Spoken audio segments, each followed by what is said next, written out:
아까도 살펴봤지만 미국이 보니까 자기 죽을 것 같거든. 저기서 질 것 같거든요. 월남전에서. 그러니까 중국을 끌어안은 거예요. 그게 71년입니다. 처음은 봄에 핑퐁 외교로 시작했습니다. 일본에서 열린 국제 핑퐁 대회, 세계 탁구 대회가 끝난 직후에 미국 팀이 중국을 가서 베이징, 샹하이 이렇게 주요 도시를 돌아다니면서 핑퐁 친선 경기를 갔습니다. 이때 둘이 눈이 맞는 거예요. 눈이 맞았으니까 그 짓을 하는 거지. 그리고 나서 한 6개월 다음인 1971년 10월 25일 날 미국의 사실상의 방관 아래 유엔에서 중국이 타이완을 대체하고 중국이 됩니다. 유엔 안보리 상임이사국이 되는 거예요. 그때 좋아 죽겠는 거죠. 표정 관리 안 돼가지고 웃는 거 보세요. 이게 그 사진이에요. 표정 관리 안 해서 그 중국 공산당 중공의 외교관들이 이제 중국이 된 거예요. 유엔에서. 그래서 와서 웃고 있는 거예요. 근데 이제 미국은 싸웠던 나라고 하니까 국교 정상화는 안 돼요. 국교 정상화는 이제 한참 시간이 걸려요. 한 8, 9년. 그래서 그 다음에 보면 72년에 닉슨이 중국을 방문합니다. 제가 만리장성 위에서 사진 찍은 거예요. 그리고 중국 지도부와 함께 샹하이 성명을 발표합니다. 이때가 이제 문혁 한참 진행할 때예요. 문화혁명. 그때 닉슨이 중국에서 샹하이 성명을 발표를 해요. 그 성명은 결국 뭐냐면 앞으로 미중 간에 잘해보자. 그 정도 내용입니다. 그러니까 굉장히 상호 간의 선의를 확인하는 그런 성명을 발표를 해요. 그리고 미국은 이제 서둘러 이제 저기서 월남에서 발을 빼는 거죠. 왜냐하면 중소 간의 분쟁이 확실해지니까 대립구도가 확실하니까 오케이 월남이라는 고깃덩어리를 두고 중국과 소련이 싸움이 붙으면 그것도 좋다. 어차피 우리는 저게 감당 안 되는 데인데 그러고 발을 빼는 거예요. 이런 거는 제가 전에 센탈출에서 말씀드렸는데 그 냉전의 설계자 중에 한 명으로 꼽히면 조지 캐넌이 6.25 때 한 짓을 봐도 똑같아요. 미국의 이런 방식은. 조지 캐넌은 냉전의 설계자고요. 남쪽의 단독정부 수립에 찬성했던 사람이고요. 그 다음에 50년 6월 6.25가 터지자마자 미군이 전면적으로 개입해야 된다고 주장한 사람이에요. 그럼에도 불구하고 50년 겨울에 중공이 개입을 하니까 딱 조지 캐논이 뭐라고 얘기를 하냐. 한반도 적화되게 내버려 둬라. 남쪽. 다 적화되게 내버려 둬라. 그러면 한반도를 둘러싸고 중소 간의 분쟁이 붙어서 둘 사이에 물고 뜯느라고 정신이 없어질 거다. 그런 무시무시한 입장을 표명을 해요. 그 조지 캐논이. 냉전의 사도라고 하는 조지 캐논이. 거기에 비하면 딱 그 조지 캐논의 구도예요. 근데 대상물은 한반도가 아니라 월남이 되는 거죠. 월남 적화되도록 내버려 둬라. 이미 중소 전쟁은 붙었다. 중소 분쟁이 이미 붙었고 중국과 소련은 이미 라이벌 관계다. 그러면 월남 인도차이나라는 그 고깃덩어리를 두고 중국과 소련의 대립관계는 더욱더 첨예해질 것이다. 이게 지금 그 게임이라고요.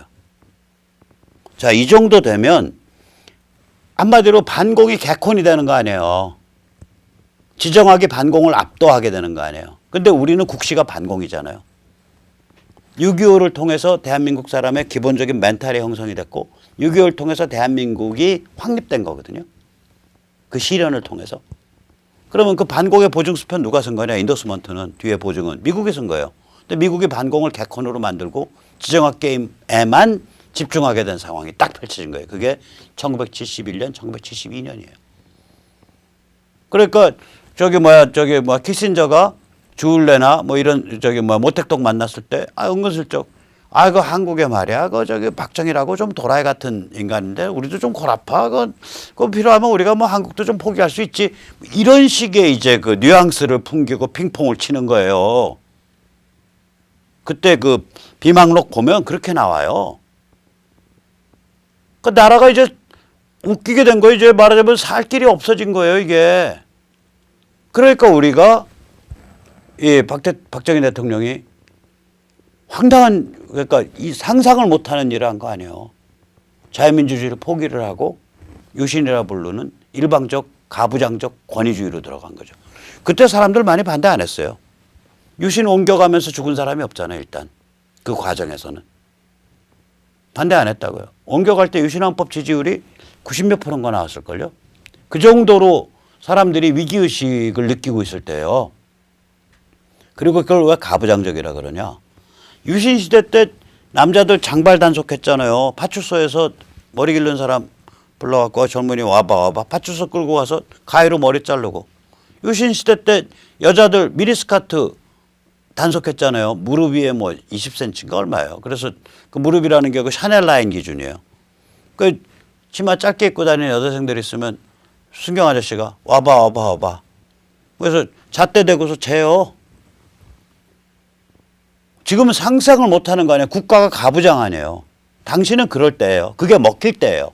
그런 가부장적 권위주의적 국가체제로 그냥 밀어버린 거라고요. 그래서 이 위기를 돌파하겠다고 생각을 했고 그게 박 대통령이 말하는 내 무덤에 침을 뱉어라라는 얘기가 그 뜻입니다.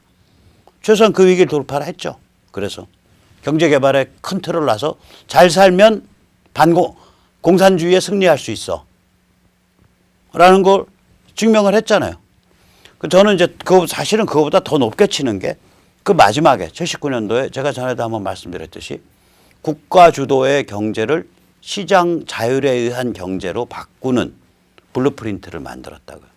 이때까지는 자기가 대통령이 기침 한번 하면 막 대기업이 무너지고 그다음에 자기가 이쁘게 본 사람 있으면 관치금융으로 돈 확 몰아줄 수 있고 이런 그 국가 경제를 그 잡고 쪼물락쪼물락거리고 만지는 기쁨이 있었는데 그 기쁨을 스스로 내려놓겠다라 그러고 그걸 시장의 자율성에 맡기겠다고 해서 그 블루프린트를 잡았다고요.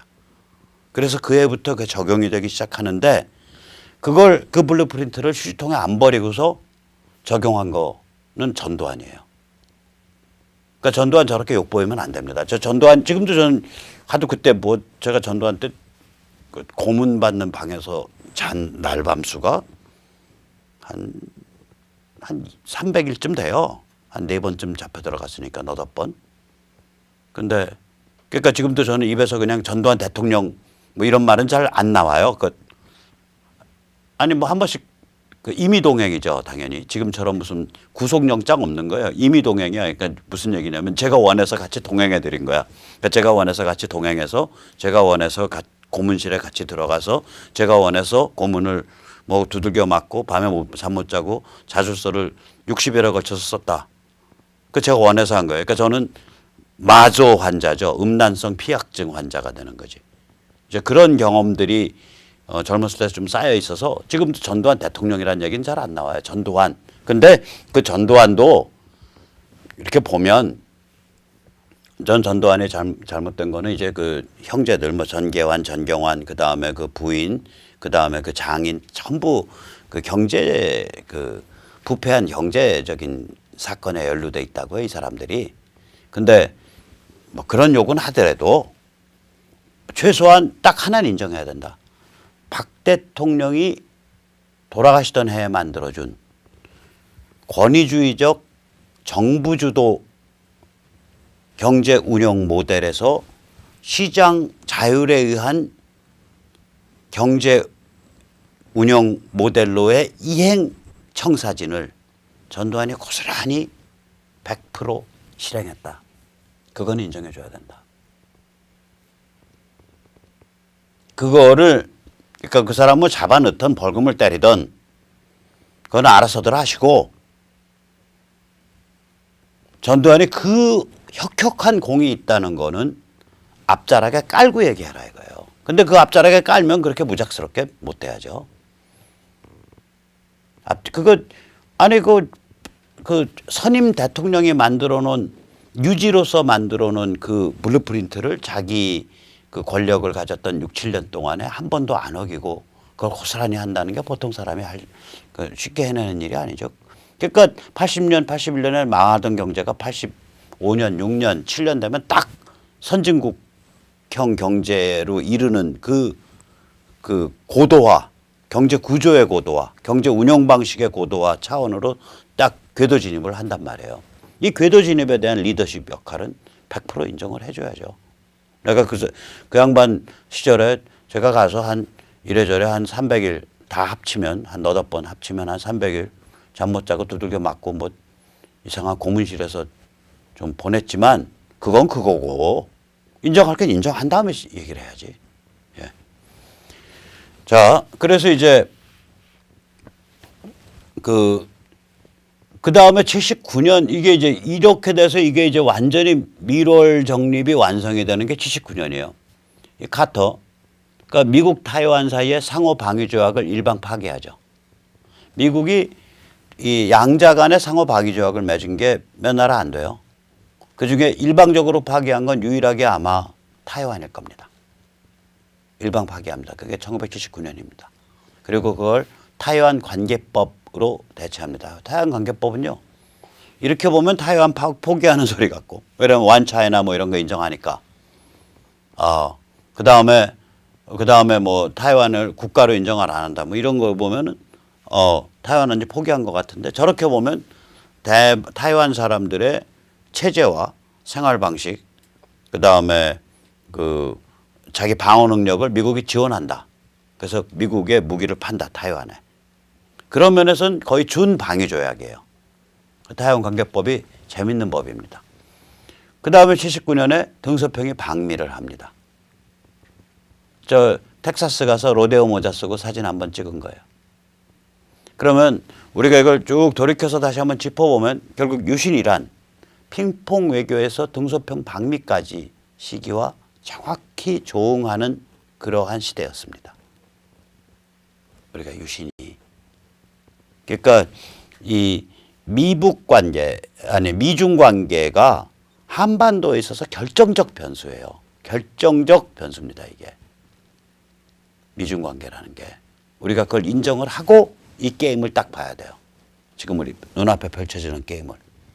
우리가 할 수 있는 건 그게 결정적 변수라는 걸 흔들 수 있는 걸 할 수 있는 게 아니에요.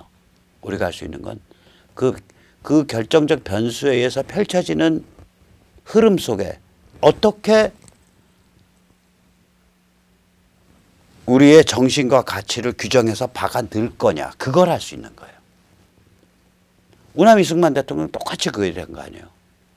뭐냐면 한반도 독립은 그 양반 1920년대부터 그 얘기 하는데 한반도 독립은 결국은 일본이 일제가 미국 주도의 세계 질서에 대항해서 거기에 반발해 갖고 이 성질머리 이 강하고 포악한 일제가 거기에 반발을 해서 도발을 했을 때 한반도 독립의 분위기가 무르익는다라는 게 우남의 기본적인 관점이에요. 그러니까 즉 다시 말하자면 일제와 미국 사이, 일제와 세계 시스템 사이의 관계에 의해서 한반도 독립의 조건이 주어진다는 거예요. 그게 우남의 관점이거든요. 그 독립의 조건이 주어졌을 때 그걸 자유민주주의 국가로 어떻게든 끌어가야 된다. 그래서 한번 이 정말 못 살고 가난한 후진국, 식민지 경험이 있는 그러한 민족이 자유민주주의 국가를 만들 수 있다는 모델 케이스를 한반도에서 한번 만들어 보자. 그게 우남의 필생의 로망이에요.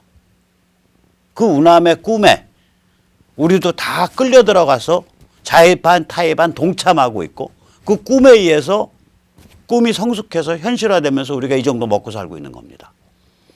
박정희도 똑같죠. 뭐냐면 세계 경제 체제가 세계 시장 체제가 나날이 무르익어가는 상황에서 후진국이 어떻게 먹고 살아야 되냐? 그거 우리 한국인들은 똑똑하고 야무지고 악착 같으니까 그거 한번 수출공업 한번 일으켜볼까? 그거는 삼성에 돌아가신 이병철 회장이 그 부정축제로 해서 원래 5.16 때 잡혀 죽을 뻔했거든요. 그래서 도쿄에 도망가 있었죠. 한 2년 정도 숨어 있다가 그러니까 4.19 때부터 도망가 있어서 5.16 때도 못 돌아왔어요. 도쿄에서 있다가 돌아와서 그때 김포에서 내리자마자 아마 그 당시에 혁명 최고위인가 뭔가 그런 거 있잖아요. 거기 최고위원장 박정희 그 장군을 만나러 들어가서 그때 그 말을 했다는 거 아니에요. 수출 주도로 하면 먹고 살 것 같습니다. 근데 그게 이제 그걸 박정희 대통령이 워낙 영민한 사람이니까 그걸 그냥 알아들었다는 거 아니에요. 근데 그게 이제 하나의 역사적 씬인데 그 장면인데 이게 당시 세계 경제학자 누구도 식민지 경험을 한 나라가 수출 주도 공업화를 한다? 이거는 어떤 경제학자의 이론이나 교과서에도 없는 소리예요. 그 당시에 공업화 모델이란 건 뭐냐면 아 그래 이제 식민지에 독립했구나. 그러면은 이제 가내공업 조금 개발하고 농업 좀 개발해서 그래서 좀 먹고 살게 되고 뭐 좀 어렵더라도 그렇게 해서 엉금엉금 돌다 보면 거기 이제 공장도 좀 생기고 뭐 방앗간도 생기고 뭐 그러다 보면 거기 또 전기 필요하니까 발전소도 생기는 거고 그러다 보면 이제 철로도 좀 더 놓이게 되는 거고 그러다 보면 항만도 놓이는 거고 아 그렇게 해서 그냥 이렇게 차분히 쌓아서 발전하는 거지. 그게 그 당시의 경제개발론이에요. 이걸 이러한 그 한 민족 경제, 한 국가 경제가 그냥 고만해서 그렇게 해서 천천히 자라나가는 거다. 이게 당시의 경제개발론인데 이게 아니라 무슨 소리야. 아이씨, 세계시장에다가 수출하면 돼.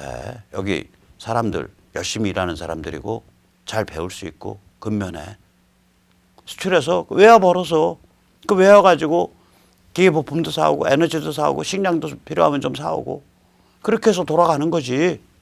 그걸 박정희 대통령이 만든 모델이고 그걸 그렇게 가봅시다라고 제안한 사람이 재계에서는 이병철 회장이었다 그래요.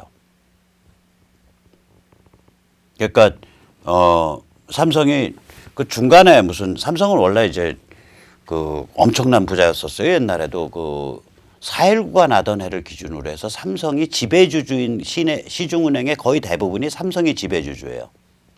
그래서 삼성이 그 당시에는 그러니까 금융, 부동산, 신세계 유통, 지금 이마트 같이 돼 있죠. 유통. 그 다음에 은행이라는 금융이죠. 부동산, 유통. 그 다음에 입는 거, 제일모직.